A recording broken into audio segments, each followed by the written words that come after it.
राम राम मंडळी, आज आम्ही ते शेगावमध्ये आलेलो आहे। स्वागत आहे तुमचं आजच्या ब्लॉगमध्ये। आजचा ब्लॉग होणार आहे भारी, कारण आपण आले गजानन महाराजांच्या द्वारी शेगाव म्हणलं की अर्थाचं आठवतं म्हणजे गजानन महाराजांचं समाधी मंदिर आणि स्पेशल म्हणली शेगावची कचोरी। आता शेगावला कसं जायचं, कुठं राहायचं आणि तिथला खर्च किती आणि दर्शन झाल्यावर बघण्यासारखे स्पॉट कोणकोणचे आहेत आणि इथली खाण्यापिण्याची व्यवस्था याची पूर्ण इन्फॉर्मेशन या व्हिडिओमध्ये बघूयात। तर तुम्ही बघा हा ब्लॉग शेवटपर्यंत। राम राम मित्रांनो, स्वागत आहे तुमचं। शेगावला जाण्यासाठी बस किंवा ट्रेनने जाऊ शकतो, पण सगळ्यात कन्व्हिनियंट आणि स्वस्त ऑप्शन म्हणजे ट्रेन आहे। शेगावच्या रेल्वे स्टेशनपासून मुख्य मंदिर हे फक्त 2 किलोमीटरच्या अंतरावर आहे। स्टेशनपासून मुख्य मंदिरापर्यंत जाण्यासाठी संस्थांची मोफत बस सेवा ही 24 तास उपलब्ध असते। शेगावमध्ये राहण्यासाठी मस्त असे स्वच्छ व सुंदर भक्तनिवास आहेत। हा भक्तनिवास मंदिराजवळ आहे, तिथं आपण रूम बुक करू शकतो। ह्या भक्तनिवासपर्यंत मोफत बस सेवा ह्या उपलब्ध आहेत। तिथल्या रूमची कॉस्ट ही 150 पासून ते 1,500 पर्यंत राहील। तिथं AC नॉन AC रूम मिळतील। हे मंदिराजवळ असल्याकारणाने लवकर फुल व्हायचे चान्स असू शकता, त्यामुळे जवळच्या 2 किलोमीटरच्या अंतरावर आनंद विहार व विसावा हे 2 भक्तनिवास आहेत। त्यांची पण कॉस्ट 200 ते 1,500 पर्यंत असू शकते। जर सिंगल जर एक माणूस असाल तर इथं बेड फक्त 50 रुपयात अवेलेबल होईल।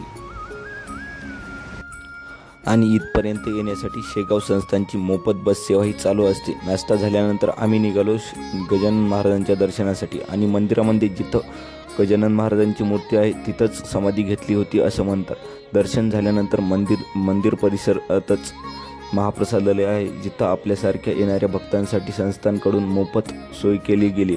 मंदिरामध्ये दर्शन झाल्यानंतर इथं नक्की भेट द्या। जर तुम्ही भक्तनिवासमध्ये रूम घेतली तिथं पण सेम खाण्यापिण्याची सोय केली जाते।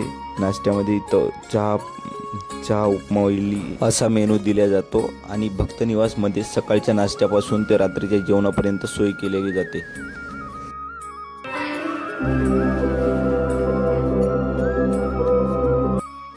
आता आपण आलोय नागझरीमध्ये गोमाजी महाराजांचं मंदिर आहे।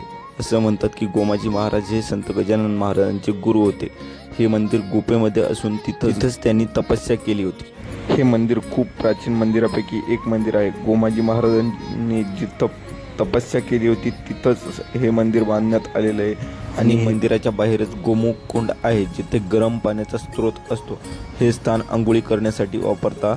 हे पाणी कधीच संपत नाही, अखंड स्रोत आहे असं म्हणतात। नागझरी हे गाव शेगावपासून 7 किलोमीटरच्या अंतरावर आहे। इथे येण्यासाठी रिक्षाने आपण येऊ शकतो।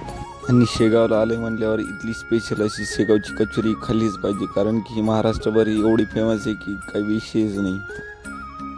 आत्ता आपण आलेलो आहे कृष्णाजीचा मळा।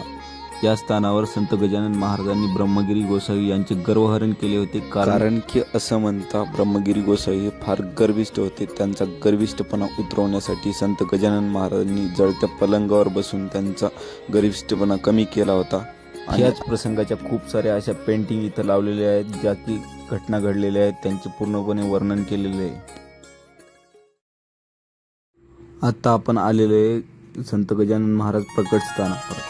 गजानन महाराजांची इथं पूर्णपणे जन्म कोठे झाला, कुठून आले, काय झालं सगळी माहिती दिलेली आहे। या वडाच्या झाडाखाली सर्वप्रथम गजानन महाराज शेगावात बसले होते, त्यालाच प्रगटस्थान असं म्हणतात।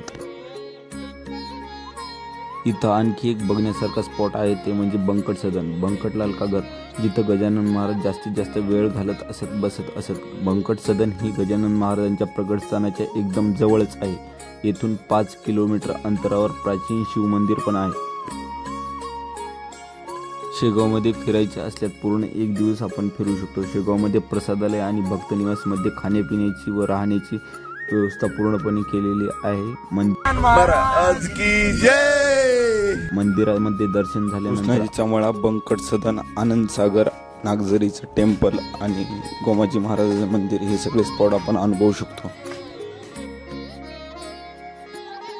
शेगावचं आणखी एक मुख्य आकर्षण म्हणजे इथला आनंद सागर। हे लहान मुलांच्या पिकनिकसाठी खूप भारी स्पॉट आहे। हा आनंद सागर श्री गजानन महाराज ट्रस्टद्वारे चालवण्यात येतो। याचा परिसर सुमारे 350 एकरमध्ये पसरलेला आहे। याचा यूज येणाऱ्या भक्तांसाठी आध्यात्मिक व मनोरंजनाच्या पर्पजसाठी वापरला जातो। शेगावमधलं हे निसर्गरम्य वातावरण व आमचा ब्लॉग कसा वाटला हे नक्की कमेंटमध्ये नक्की सांगा।